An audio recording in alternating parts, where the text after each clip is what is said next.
में सिर झुका के त्रिवार बंदी करता। बोलिए श्री सदगुरुदेव की जय। सदगुरु श्री कबीर साहब जी पुकार के समझाते हुए कहते हैं कि मानवता जो धारेगा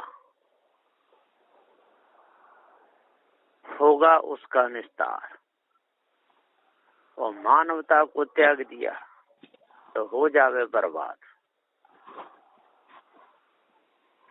मानवता जिसने त्यागी वो बर्बाद हो जाएगा, और जिसने मानवता धारण करी वो आबाद हो जाएगा।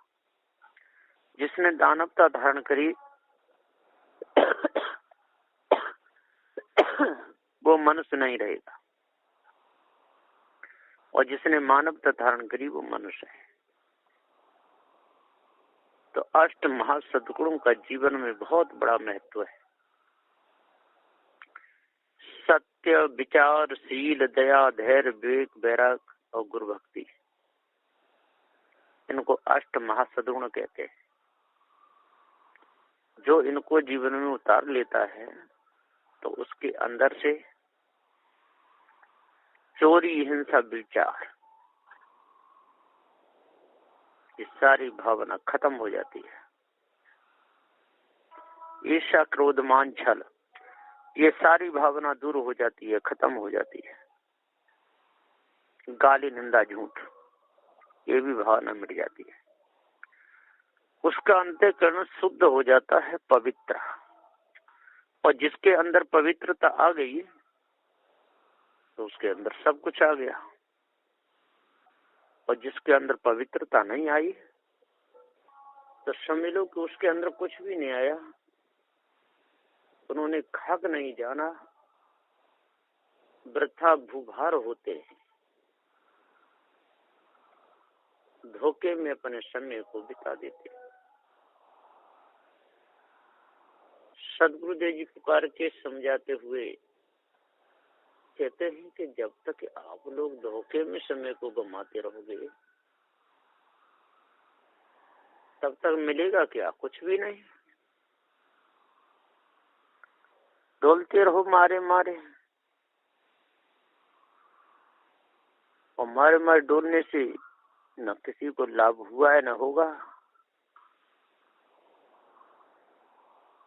जब तक अपने निज स्वरूप का, अपने आप का पूरा ज्ञान नहीं होगा तब तक भटकते रहो। सदगुरु श्री कबीर साहब जी कहते हैं रमेनी नंबर 23 में,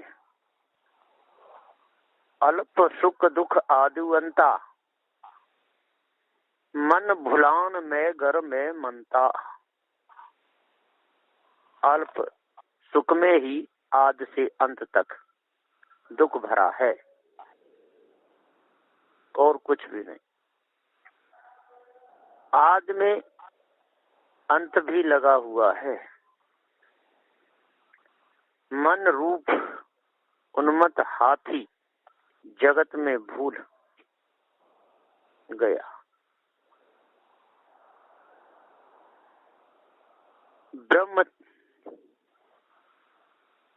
ब्रह्म की कल्पना में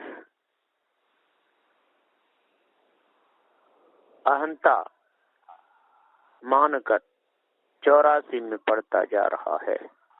ब्रह्म के भ्रम में फंसकर, विषय वासना में फंसकर, मोह ममता आसक्ति में फंसकर, राग द्वेष में फंसकर 84 में पड़ता चला जा रहा है। सदगुरु श्री कबीर साहब जी कहते हैं कि हे जिज्ञासु मनुष्य,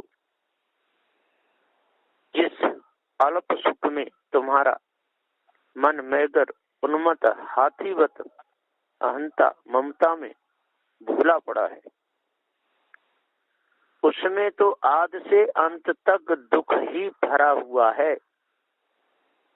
और खुलासा सुनो, आदि जगत से अंत ब्रह्म पर्यंत जो विषयानंद ब्रह्मानंद आदि का सुख माने हो, सो वह सुख तो अबोध जीव की मानंदी रूप अल्प काल का भास ही मात्र है, और उसमें कुछ नहीं। धोखा ही धोखा है, भ्रम ही भ्रम है। और इसमें एक दो नहीं, बड़े बड़े ऋषि मुनि तपधारी भूल गए, जोखिम चले गए, परंतु उसमें शुरू से आखिरी तक, अंत तक दुख ही दुख भरा हुआ है और कुछ भी नहीं। शाह जी पुकार के समझाते हुए कहते हैं कि जैसे जंगली मनोमंत हाथी बिगुरचा रूप कागज की नकली हथनी का रूप देखकर बिना समझे कामासक्त होकर उधर ही दौड़ पड़ा, आखिर बड़े गहरे गड्ढे में ही जाकर गिर के बंधन में पड़ता है। फिर जन्म भर पराधीन हो दुख ही सहता रहता है।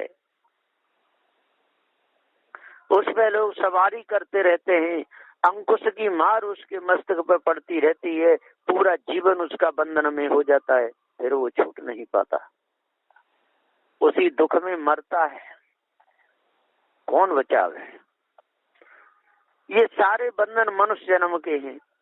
मनुष्य जन्म में हाथी के समान किसी को समझता नहीं, घोड़े के समान किसी को समझता नहीं, इसलिए तो उन खानियों में जाता है।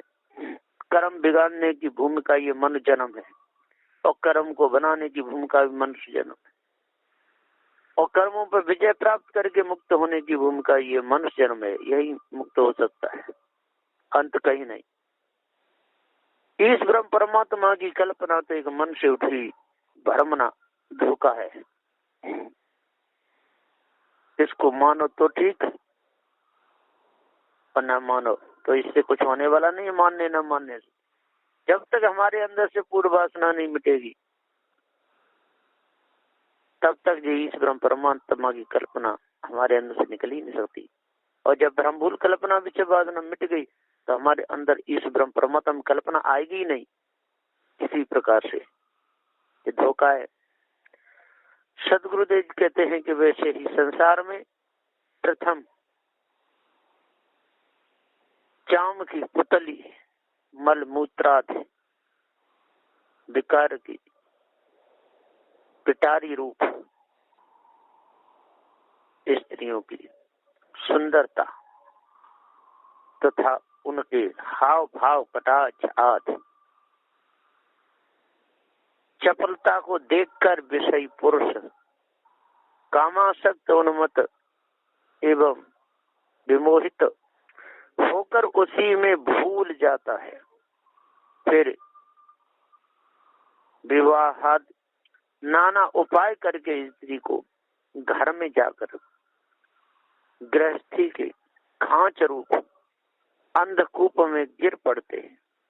वहां स्त्री पुरुष के विषयानंद रूप संभोग का माना हुआ सुख तो रजवीर और पतन काल में अत्यंत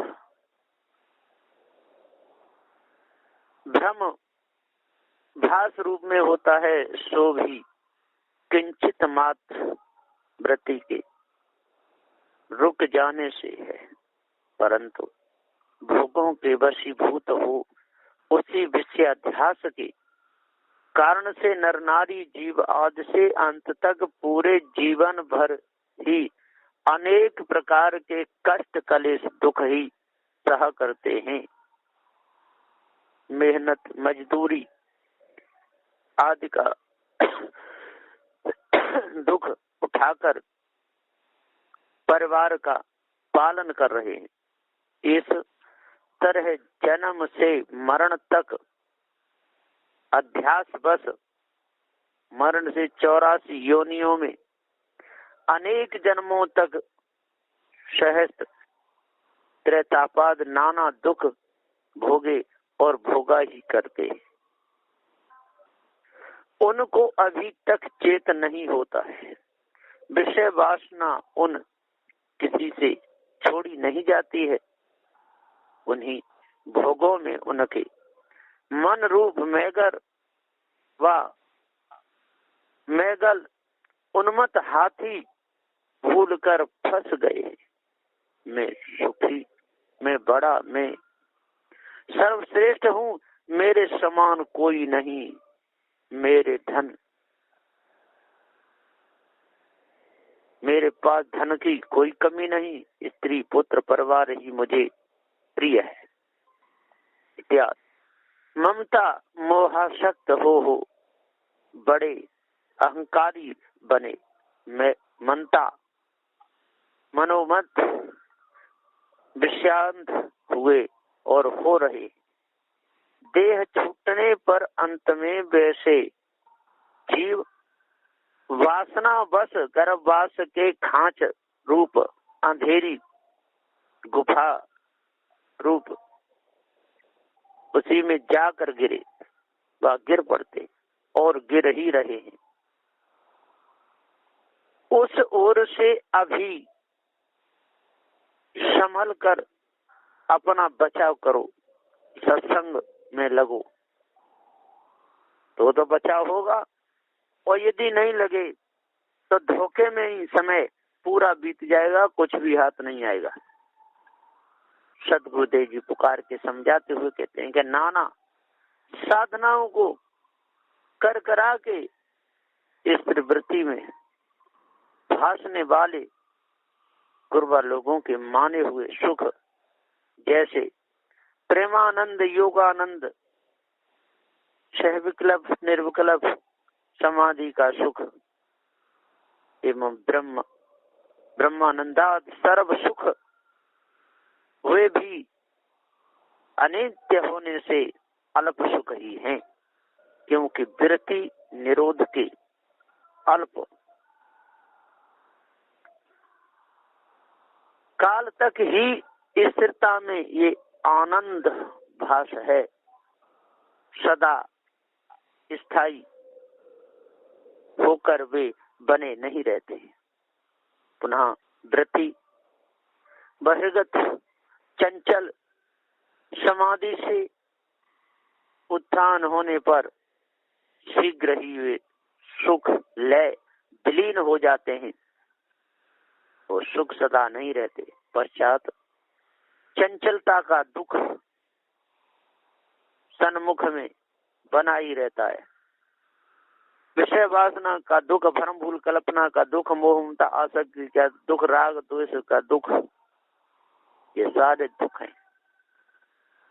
हठ योगा साधनाएं करने में पहले भी नाना दुख ही उठाते हैं, फिर बाद में भी वृत्ति चलने पर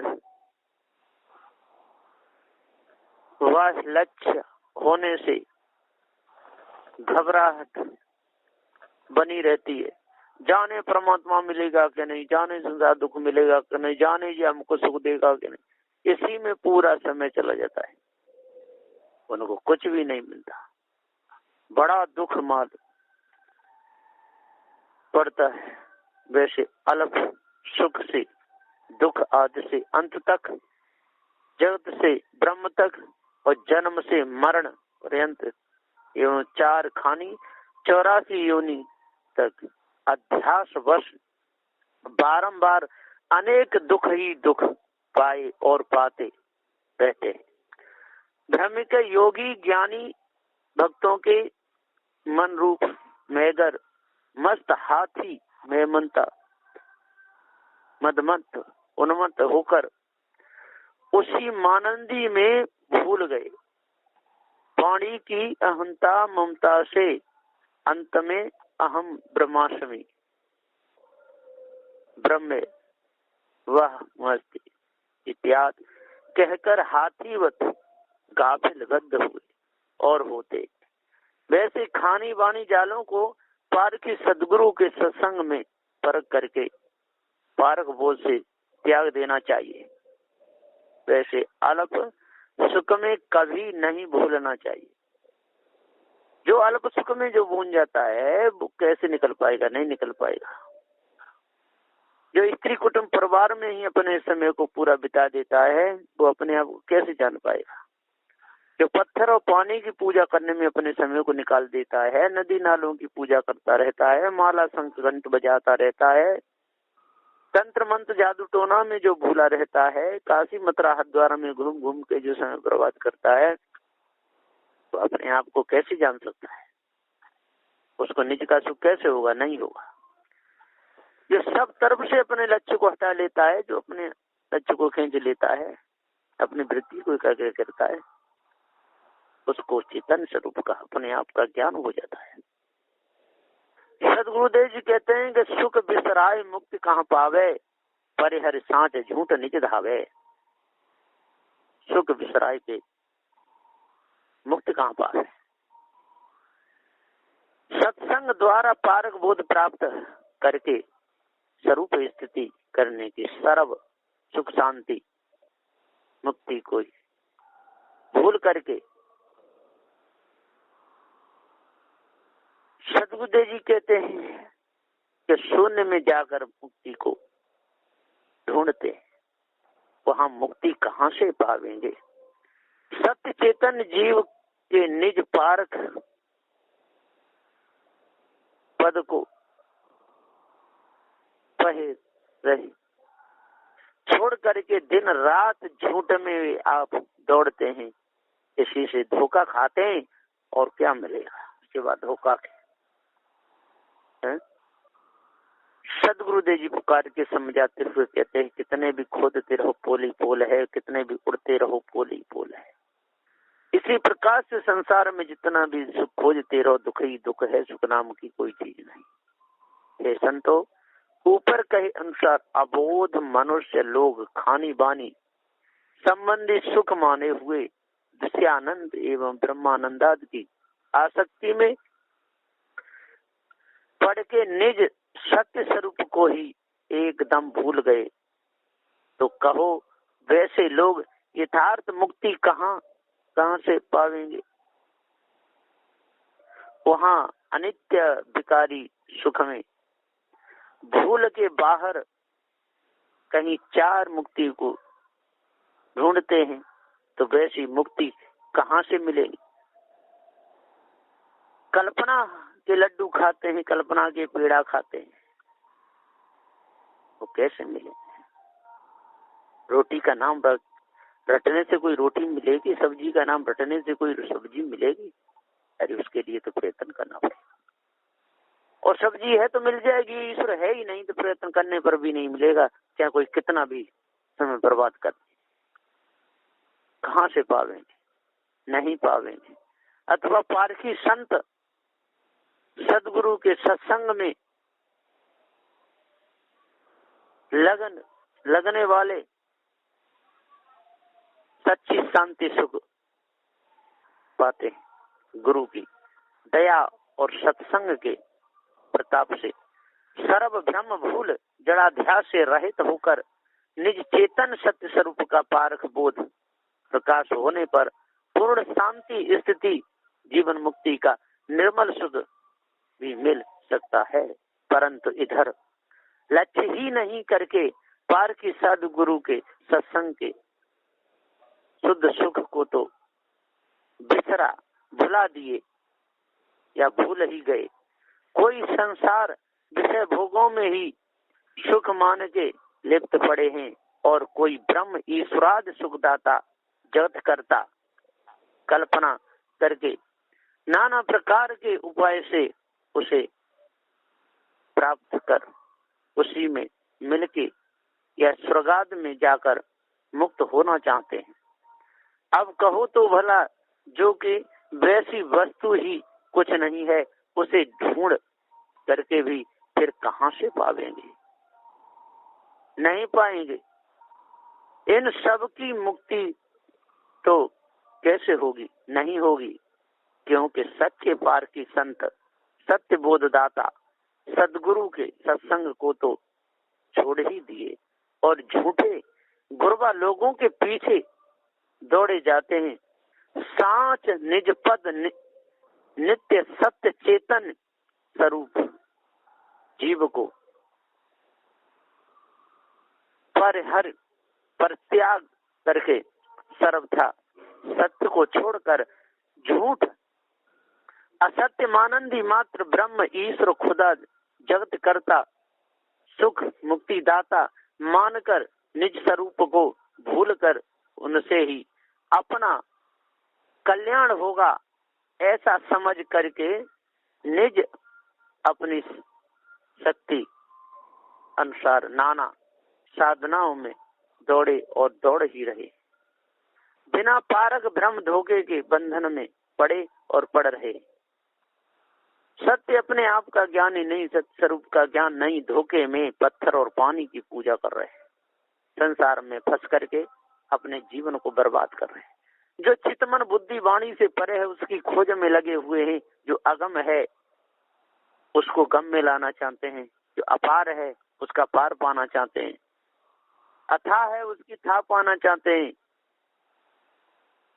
कैसी भूल है, निर्गुण है उसका गुण पाना चाहते हैं, निराकार है उसका आकार देखना चाहते हैं।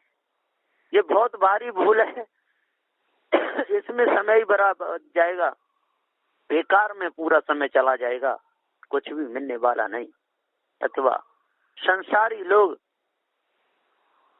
जिंदगी भर विषय भोगाद सुख में लिप्त होकर भूले निज स्वरूप बोध के लिए मुख्य कर्तव्य पार के सदगुरु के सत्संग में लगना था, सो भी फुर्सत नहीं मिलती, कह बिसरा भुला दिए।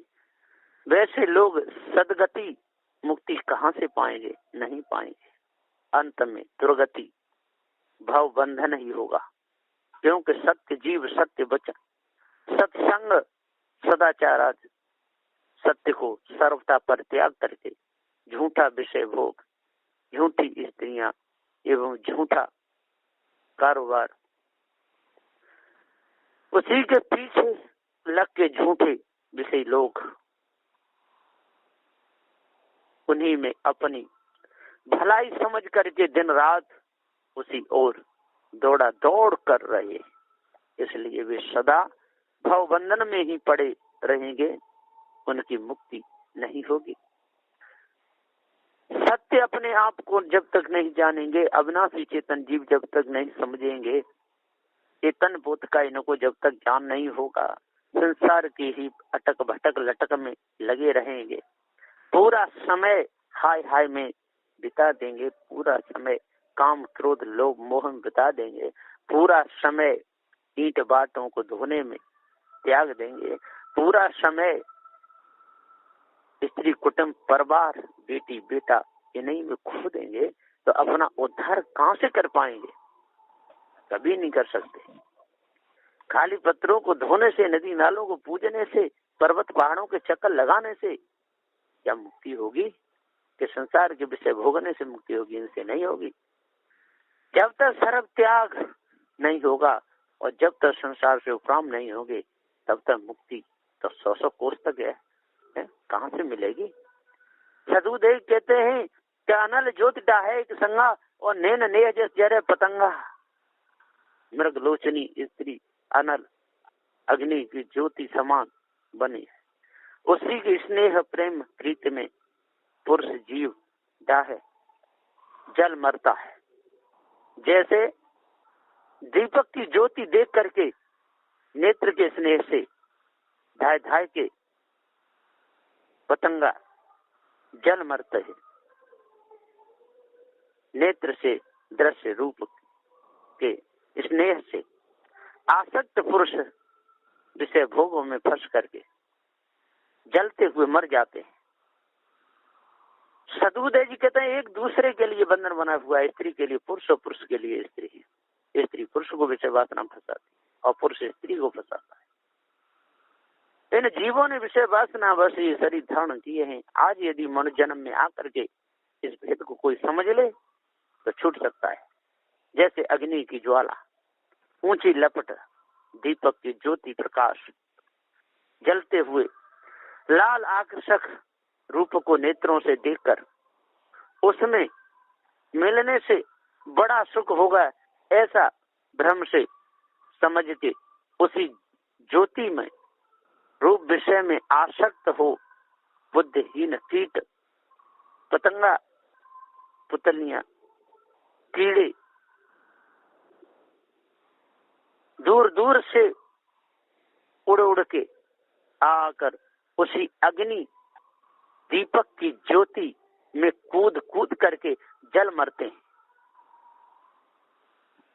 ठीक इसी प्रकार वैसे ही अग्निवत जलाने वाली चिंता शोकाद ज्वाला में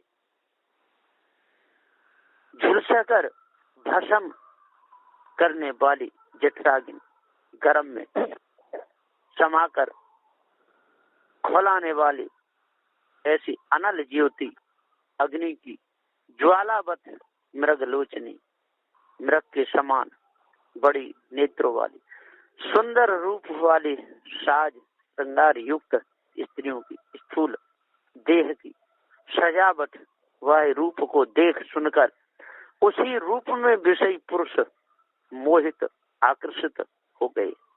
तब दूर दूर से दौड़ दौड़ के आकर नाना युक्ति प्रयुक्ति से स्त्रियों से मिलकर उनके एक साथ हो दैहिक संग संभोग का संबंध करके कामासक्त रूप विषय भोगों में विषयी पुरुष सब खूब जल मरे और वैसे ही जलते मरते जा रहे हैं। नेत्रों से थोड़ा सा स्थूल सुंदर रूप देकर नैन के नेह स्नेह स्त्री के झूठे प्रेम में आसक्त हो पतंगे बत लुब्ध पुरुष जल मरते हैं।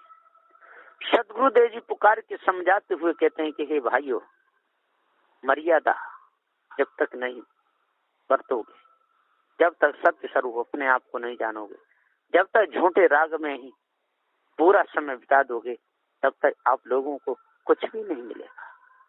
इसलिए साधु होना चाहिए पक्का हो के खेल, कच्चा सरसों पेड़ के खरी बयानी थे। चाहे स्त्री हो चाहे पुरुष हो, दोनों को त्याग वैराग जरूरी है। दोनों के लिए विषय वासना त्याग जरूरी है। दोनों के लिए त्याग वैराग से रहकर मन को निर्मल करना जरूरी है। जब तक इन विषय भोगों में भ्रम भूल कल्पना में समय बिताते रहेंगे, तब तक हमारे लिए कुछ भी नहीं। ज्ञान क्रिया मुक्ति के समाज 10 गुणों को स्त्री जलाकर भस्म कर देती है। स्त्री कहिए ये नहीं समझ लेना, ये माता बहन विषय वासना ही इसकी जहर मीठा हो व कड़ुआ घातक ही होता है। तदनंत विषय वासना स्त्री मेल पुरुष हो या रूपवान हो या कुरूप हो, रूपवती हो या कुरूपवती हो, विनाशक ही होती है। रूपवती हो व करूपा हो, चाहे जैसी भी स्त्री हो, कामाधन पुरुष